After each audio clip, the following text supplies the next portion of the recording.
Argentina is the 8th largest country in the world, stretching from tropical jungles all the way to Antarctica. But here's the surprising part. Almost all the major cities are in the northern half. Buenos Aires, with over 15 million people, makes up about 1/3 of the country and is one of the largest cities in the Americas. Other big cities like Córdoba, Rosario, and Mendoza are also up north.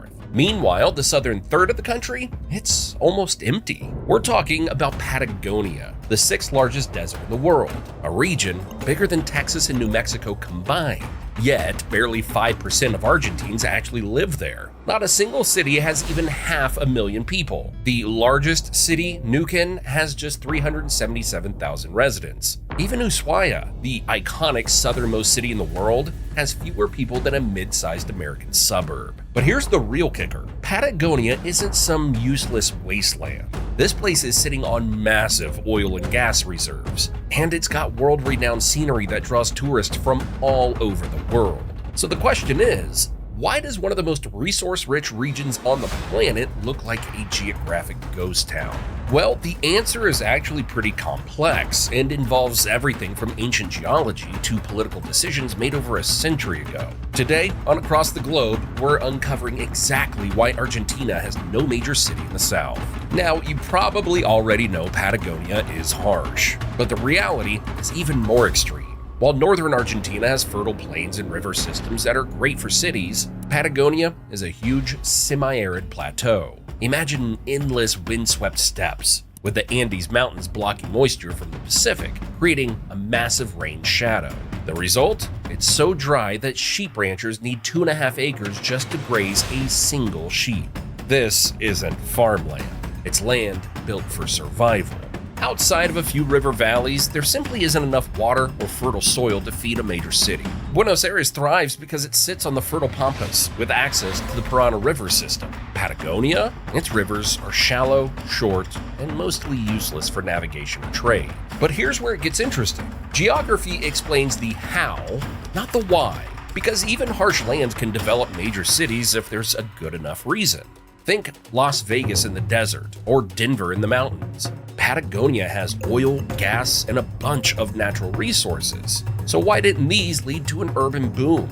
The answer goes beyond just rough terrain. There's a historical reason most people don't know about. While Buenos Aires was growing as a busy colonial port, Patagonia was mostly ignored. The Spanish weren't interested in this windswept region. There was no gold, no silver, and no large indigenous empires to conquer. They claimed it on paper to keep the British and French away, but developing it, that wasn't worth the effort to them. For nearly 300 years, Patagonia was home to its indigenous peoples, like the Mapuche, Tehuelche, and others who knew how to survive in the tough environment. They defended their land well into the 1800s, even after Argentina gained its independence. But here's the twist. Even though Argentina claimed the region for so long, it didn't actually gain control over Patagonia until the conquest of the desert military campaigns in the 1870s and 1880s. During this time, General Julio Roca led a military campaign that defeated indigenous resistance and opened the region for settlement. But by then, it was already too late. Think about the timing. While Patagonia was still indigenous territory, the rest of Argentina had already built its cities. Buenos Aires was booming. Córdoba, Rosario, Mendoza, all established and growing. When millions of European immigrants flooded into Argentina in the late 1800s, they headed straight for these developed areas, mostly drawn to the fertile lands and economic opportunities in the central part of the country, not the remote southern frontier. Even those brave enough to try Patagonia often didn't stay. For instance, the Welsh colonists who arrived in 1865 faced such brutal conditions that some were later relocated to Canada and South Africa in search of better opportunities. An Argentine architect once made a brilliant comparison. Americans went west, but Argentines stayed away from the south. Around 1900, Patagonia had virtually nothing, just scattered outposts, a tiny Welsh colony, and endless empty plains. Even after settlement began, Patagonia developed as what economists call an extractive colony. Giant sheep ranches, oil fields, mining camps, industries that create small company towns, not major cities. The wealth flowed north to Buenos Aires, while Patagonia remained a resource supplier. The numbers tell the story.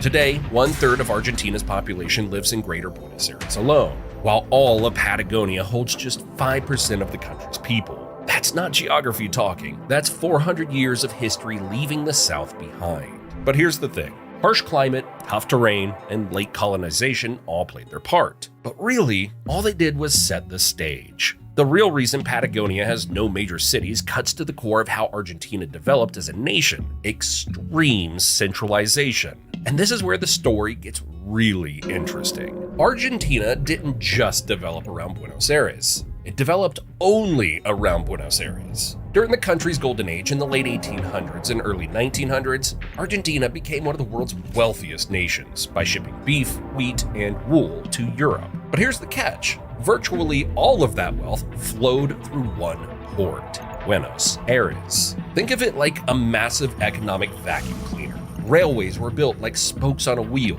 all pointing toward the capital. Manufacturing clustered there. Banking, politics, culture, everything gravitated to Buenos Aires. By 1914, the capital had transformed into the glamorous Paris of South America, while Patagonia's biggest town barely scraped together a few thousand residents. This created a vicious cycle that continues today. Smart, ambitious people from Patagonia had to move north for university or good jobs, draining the South of talent. Why invest in infrastructure where nobody lives? But nobody lives there because there's no infrastructure. It's the ultimate chicken and egg problem. But here's what makes it even more frustrating. Patagonia isn't actually poor. As we mentioned, it's rich in oil, natural gas, minerals, and has huge tourism potential. But instead of using these resources to build cities in the south, Argentina treated Patagonia like an internal colony. This included policies designed to integrate the region, often through the displacement and control of indigenous populations, along with heavy centralization from Buenos Aires. The resources were extracted and shipped north to fuel Buenos Aires' growth. Oil towns like Comodoro Rivadavia grew to around 200,000 people. Respectable, but nowhere near metropolis status. As one bitter Patagonian observer put it, the government was great at exploiting rich deposits of oil, gas, and coal for the benefit of Buenos Aires. The South's wealth literally powered the lights in the capital while leaving Patagonia in the dark. And then there was the crazy plan that almost worked. By the 1980s, the imbalance was so obvious that Argentina tried something bold, moving the entire capital 600 miles south to Patagonia. President Raúl Alfonsín announced plans to relocate the government to the small town of Viedma, population 30,000, and create a new federal district that would grow to 300,000 people in just 5 years. Families even started moving there, hoping for a Patagonian boom. The plan had serious political support. Leaders were fed up with Buenos Aires controlling everything. For a second, it seemed like Patagonia might finally get its major city. Then, reality hit. Economic chaos, hyperinflation, and political instability put an end to the project by the early 1990s. Today, Viedma is still a quiet town of about 64,000 people. While it's an improvement, it's nothing compared to Buenos Aires, which has over 15 million people. So the bottom line here is that Argentina became the perfect example of what geographers call a primate city country. One giant capital sucking up everything while the rest of the nation fades. Patagonia never pushed people to settle because of its harsh environment, while Buenos Aires always pulled them away with irresistible opportunities. The result? Today, 1/3 of Argentina lives in Greater Buenos Aires. Patagonia became a land of extraction and tourism, not cities. And that failed capital relocation proves just how hard it is to reverse 150 years of extreme centralization, even with the best intentions. So, where does this leave Argentina now? The imbalance that started centuries ago isn't just ancient history. It's shaping the country's future in ways that might surprise you. While Buenos Aires continues to dominate finance, innovation, and culture, Patagonia remains a region of endless horizons, interrupted only by a few mid-sized towns. This divide creates both challenges and unexpected opportunities that define modern Argentina. The first major thing to note here is that there is a political price of empty land. Patagonia's tiny population means it gets outvoted on everything that matters. The region has little political influence, even though it produces the gas, oil, and hydroelectric power that keep Argentina functioning. In a colonial-style relationship that fuels resentment, Patagonians watch as their resources move north while their own infrastructure falls apart. At the same time, national programs often ignore the unique challenges of frontier life, focusing instead on urban issues in the Buenos Aires area. In a democracy, where you live often determines how much your voice is heard. But here's a major twist. Many Patagonians wouldn't have it any other way. These proud people have turned their isolation into identity, with many calling their homeland accursed Patagonia, land of macho men and free souls. And there's a silver lining for the people of Patagonia. Without a sprawling megacity, the region has preserved something valuable: untamed wilderness that attracts adventurers from all over the world. In 2022, Argentine Patagonia alone saw nearly 4 million overnight visitors, while Chile's Torres del Paine drew 252,000 each year. The area's mystery runs so deep that outdoor gear company Patagonia took its name, with founder Ivan Schweinard seeing it as a remote and almost mythical place. The very emptiness that kept cities away has now helped create a booming industry worth billions. It's a perfect example that sometimes what seems like a setback can turn into success. But could Patagonia ever get its major city?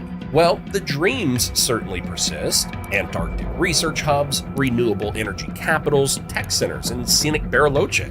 Climate change might even make the cooler south more attractive as the north gets hotter, but reality is stubborn. Even the recent oil boom in Neuquén has only pushed the city to 400,000 people. Impressive growth, but still nowhere near megacity status. Argentina seems to have accepted Patagonia's role, the beautiful, resource-rich frontier that powers the nation from far away. Sometimes the wisest choice a place can make is to stay exactly as it is. So, there you have it. Argentina's tale of two worlds. The bustling north with its mega metropolis of Buenos Aires, and the wild south where penguins outnumber people and silence stretches for hundreds of miles. It's one of the most dramatic geographic imbalances on Earth, but it's also what makes Argentina unforgettable. Why doesn't Argentina have a major city in the south? Because everything conspired against it. Brutal climate, poor soils, late colonization, and 400 years of Buenos Aires acting like a massive gravitational force, pulling everything toward itself. Patagonia never stood a chance. But maybe that's exactly how it should be. Creating a Buenos Aires of the South would require moving mountains, literally and figuratively. And in trying to build another megacity, Argentina might destroy the very thing that makes Patagonia special: its emptiness. The lesson here isn't just about Argentina. It's about how geography and history team up to decide where humans build their greatest cities. Sometimes those forces create metropolises like Buenos Aires. Other times they preserve wilderness like Patagonia. Both have value. Both shape a nation's soul. Argentina will always be a country of two extremes: dense streets and silent plains, urban chaos and natural peace. And perhaps that's not a problem to solve, but a gift to treasure. What about 50 insane geography facts about Asia?